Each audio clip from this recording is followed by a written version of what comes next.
আজকে একদম ভিন্ন স্বাদের একটা রেসিপি আপনাদের মাঝে শেয়ার করব, যেটা খেতে অসম্ভব মজার হবে। এই রেসিপিটি ছোট বড় সকলেই অনেক বেশি পছন্দ করবে। চলুন তাহলে আজকের রেসিপিটি দেখে নেওয়া যাক।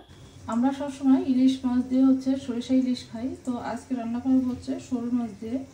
তো সরিষা দিয়ে শোল মাছ রান্না করব। তার জন্য এখানে নিচে আমি শোল মাছ, আর মাছগুলো কিন্তু গোল গোল করে কেটে নিছি। মাছটা কিন্তু বড় সাইজের মাছ, দেখুন মাছটা কিন্তু বড় সাইজের মাছ, এই জন্য এটা দিয়ে মানে সরিষা দিয়ে রান্না করলে ভালো লাগবে খেতে। দেখুন মাথাটা দেখে বুঝতে পারতেছেন যে কত বড় মাছটা। এখন এই মাছের ভিতরে দেবো পেঁয়াজ কুচি, কাঁচামরিচ,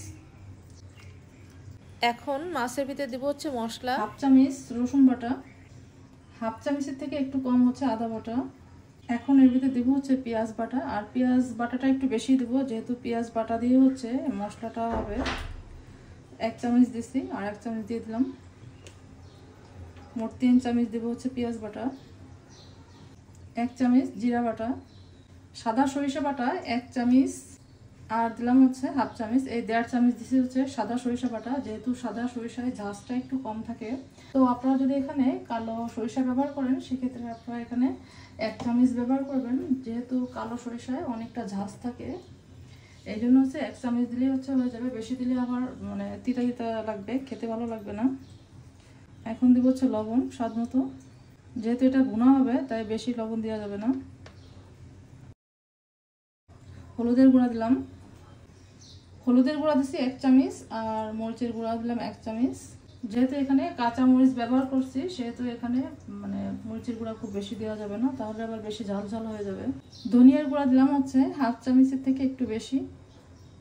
এখন দিব সরিষার তেল। এই মাছটা কিন্তু সরিষার তেল দিয়ে রান্না করলে বেশি ভালো লাগে, যেহেতু এটা সরিষার শোল করা হচ্ছে, সেহেতু এখানে সরিষার তেলটাই দেওয়া লাগবে। এখন এর ভিতরে দিলাম 2 টুকরা তেজপাতা, মাঝখান থেকে ছিঁড়ে দিচ্ছি, আর সবশেষে অ্যাড করে দিলাম 2 টুকরা এলাচ, আর ছোট 1 টুকরা দারচিনি। আপনারা হয়তো অনেকে মনে করতে পারেন যে মাছের ভিতরে গরম মশলা দিলে কেমন লাগে খেতে। আসলে যারা খাননি তারাই জানেন যে আসলে কেমন লাগে খেতে, আর যারা জানেন তারা তো জানেনই যে গরম মশলা দিলে আসলে কতটা ভালো লাগে। তবে সব জিনিস না, কিছু কিছু জিনিসে গরম মশলা ইউজ করতে হয়। তো এখন আমি মাছটা ভালো করে মাখিয়ে নিব।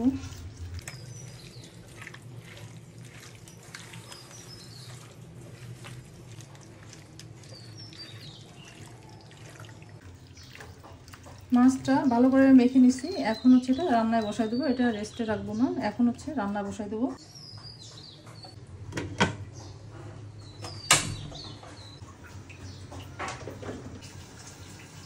ঢাকনাটা তুলে নিই,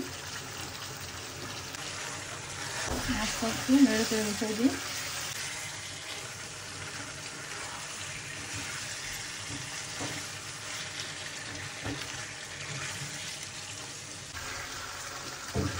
মাছটা 2 মিনিটের মতো মশলার সাথে ভালো করে কষিয়ে নিয়ে এখন দেবো পানি।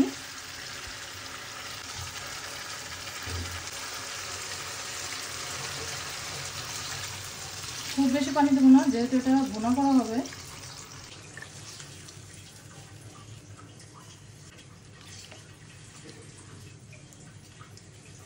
এখন এর ভিতরে দিব সামান্য একটু চিনি।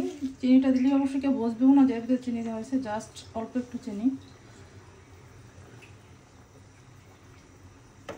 এই চিনিটা দেওয়াতে অনেক সুন্দর একটা টেস্ট আসবে, যার কারণে চিনিটা দেওয়া।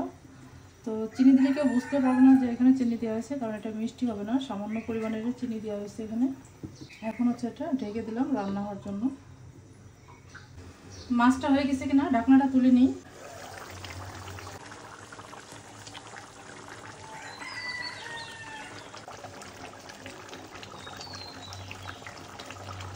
মাছটা রান্না হয়ে গেছে, এখন এরপর দেবো ভাজা জিরার গুঁড়া। দিয়ে দিলাম ভাজা জিরার গুঁড়া।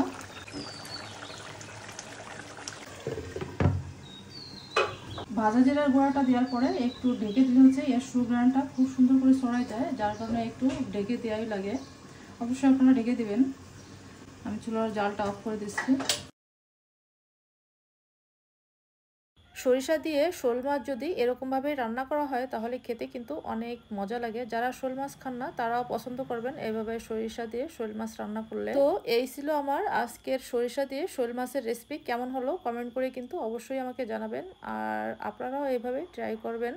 আশা করি আপনাদেরটাও অনেক বেশি ভালো হবে খেতে। রেসিপিটি যদি ভালো লেগে থাকে তাহলে লাইক, কমেন্ট আর শেয়ার করে দিবেন, সেই সাথে পেজটি ফলো দিয়ে সাথেই থাকবেন। আবারও দেখা হবে এরকম কোনো রেসিপিতে। সেই পর্যন্ত সবাই অনেক অনেক ভালো থাকুন, সুস্থ থাকুন। আল্লাহ হাফেজ।